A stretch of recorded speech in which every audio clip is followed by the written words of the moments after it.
নমস্কার বন্ধুরা, সোনালিস কিচেনে আবার আমরা চলে এসেছি একটা নতুন রেসিপি নিয়ে। আমি আজকে ভোলা মাছ ধনেপাতা দিয়ে করব।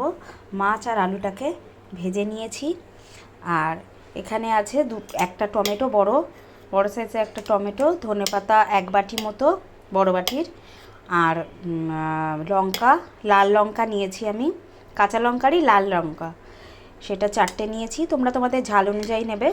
আর 1 আঙ্গুল মতো, এই আঙ্গুলের 1 আঙ্গুল আদা নিয়েছি, দিয়ে পেস্ট করে নিয়েছি জল দিয়ে। এর মধ্যে হলুদ, নুন, চিনি একটু আমি সব দিয়ে নিয়েছি, মিশিয়ে নিয়েছি। এবার কড়াতে ওই তেলেই আমি করব।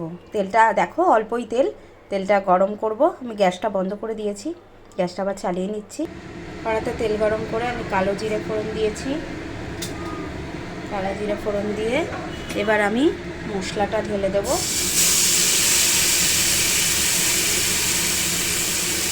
ধনেপাতার মশলাটা, একটু জল দেব, গ্যাসটা কমিয়ে নিলাম। বাটিটা ধুয়েও একটু জল দিয়ে দিলাম, আর একটু ধুয়ে জল দেওয়ার পর গ্যাসটা বাড়িয়ে দিয়েছি। এবার বাটিটা আরেকটু ধুয়ে ওই জলটাও দিয়ে দেবো, দিয়ে দিলাম। নুন হলুদ সব দেওয়া আছে। পরে এবার এটাকে মশলাটাকে কষাবো। মশলাটা কষা হোক, গ্যাসটা বাড়ানো আছে। বন্ধুরা দেখো মশলাটা কষে গেছে।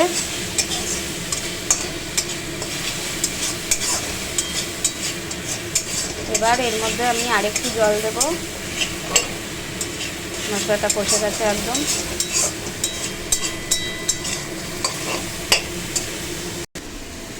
আর একটু জল দিচ্ছি। এবার আলুগুলো ছেড়ে দেব মশলার সঙ্গে। এটা ফুটে উঠলে মাছগুলো দিয়ে দেব। আর একটু ঝোল দিতে লাগবে, এটা একটু গা মাখামাখাই হবে, বেশি ঝোল ঝাল হবে না। একটু জল দিয়ে দিচ্ছি। এবার মাছগুলো ডোবালে ঝোলটা একটু টেনে যাবে, তো তাই ফুটে উঠলে ইয়েটা দিয়ে দেবো, মাছগুলো দিয়ে দেবো। বন্ধুরা আমি মাছগুলো দিয়ে দিয়েছি। মাছগুলো দিয়ে আমি এবার ফুটে উঠেছে, এবার ঢাকা দেবো 5 মিনিটের জন্য। ঢাকা দিয়ে গ্যাসটা কমিয়ে একদম লো হিটে 5 মিনিটের জন্য রেখে দেবো। বন্ধুরা 5 মিনিট হয়ে গেছে, 5 মিনিট পরে ফিরে এলাম। এবার ঢাকনা খুলে দিচ্ছি, দেখব কেমন হয়েছে।